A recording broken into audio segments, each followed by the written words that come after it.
એટલે શારીરિક, માનસિક અને વ્યવહારિક દરેક રીતે સુખ શાંતિ મળે અને ભગવાન તમારા ઉપર ખૂબ પસંદ થાય.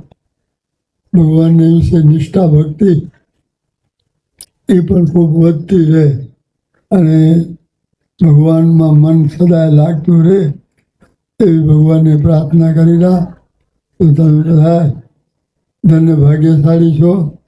એટલા વહેલા ટાઢને ઊંઘને લત મારીને આવો છો. તમે ઘણા ભાગ્યશાળી છો. માટે તમે બધા ખૂબ ભજન કરો છો. વધુ ને વધુ ભજન કરવાની આકાંક્ષા રાખજો કે આપણે ભજન કરીએ અને ભગવાનનું જે પરમ પદ નામ છે એને પામીએ એવો આ દિવ્ય સત્સંગ ઓળખાણો છે.